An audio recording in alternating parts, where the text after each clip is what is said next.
so far? Good. You know, it's we don't have a lot of depth at any one position, so there's going to be a lot of inexperienced guys running around doing stuff at times. So, but it's you know, we're talking about 1-2 hour practice. So, you know, they all look like they're having fun and giving great effort. So that's about where we're at this stage. Running back position, people you have worked with, Marcus Coker, of course, came to the forefront toward the end of last season.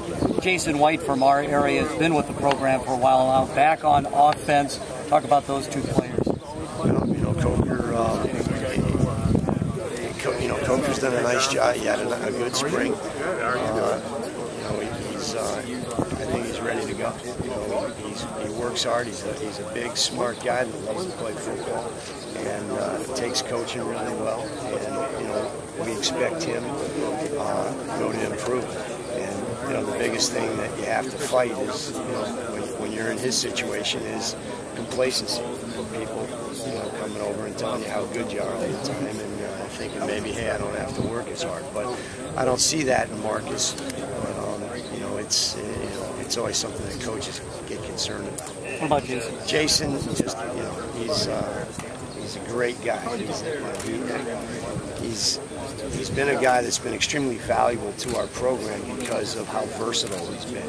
You know, he played on defense, played on offense, played on defense, played on offense, been on special teams. He's done everything, and he gives great leadership. He never blinks when you ask him to do anything, and just you know, is as positive as you could ask a player to be, and is excited about performing whatever role it is that he is asked to perform. As the offensive coordinator, of course, you oversee the offense. Talk a little bit about your offensive line. Well, you know,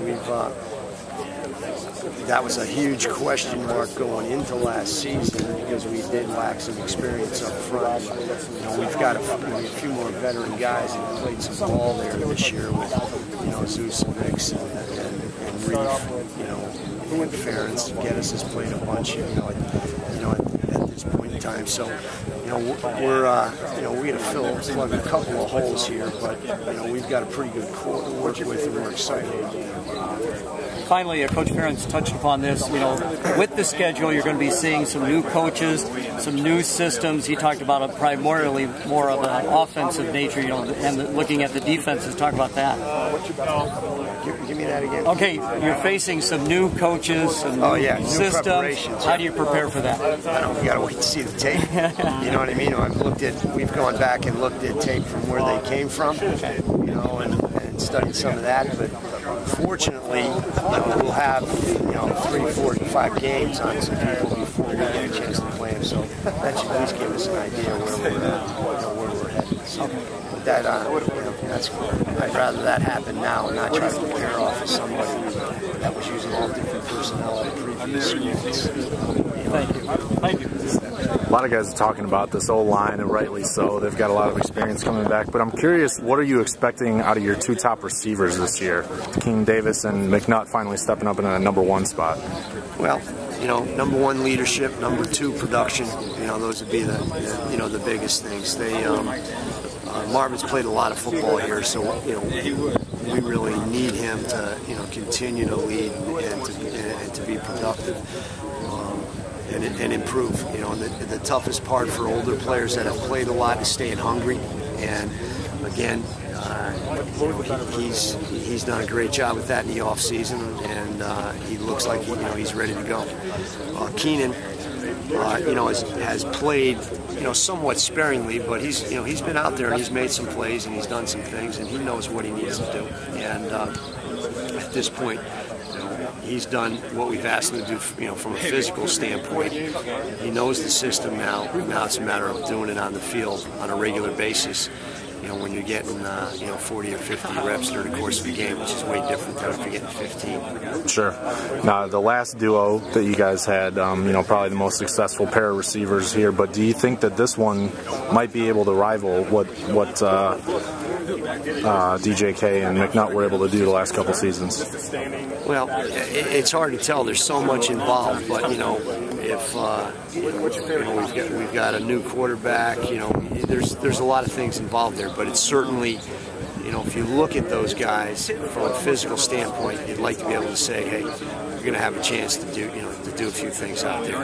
And the toughest matchups in football seem to be bigger receivers on the corners that are either smaller or even normal size, because even if you throw a little quick game out there and catch it, sometimes a big receiver can drag a guy for 5, 6, 8 yards further than a little guy can. So, the benefit of big in the pass game is important, but even more so in the run game, because we ask our receivers to be so involved in digging out safeties and doing stuff like that. Do you think that having two real big targets like that is going to help them out, especially like in the red zone? You got a new quarterback coming in, and it's nice to have some big guys to throw it out there too. I mean, that always helps. It always helps the quarterback. It helps everybody when you have bigger targets. Speaking of the quarterback, what is the biggest difference that you see between Vandenberg and Stanzi when they're out there on the field? I don't know that I actually see differences. If people want me to, I've been asked how are we going to use them differently potentially. We're not here to discuss that by any means. Two more questions, guys. But the bottom line is, they're the same guys in a lot of ways. They're both very good athletes that have kind of, let's say, average speed. They're good enough to get away from a rush and make a first down. But I don't see a lot of differences, at this point in time. One guy started for 3 years, one guy's played 3 games. That's the biggest difference. Biggest advantage going into this year versus last year?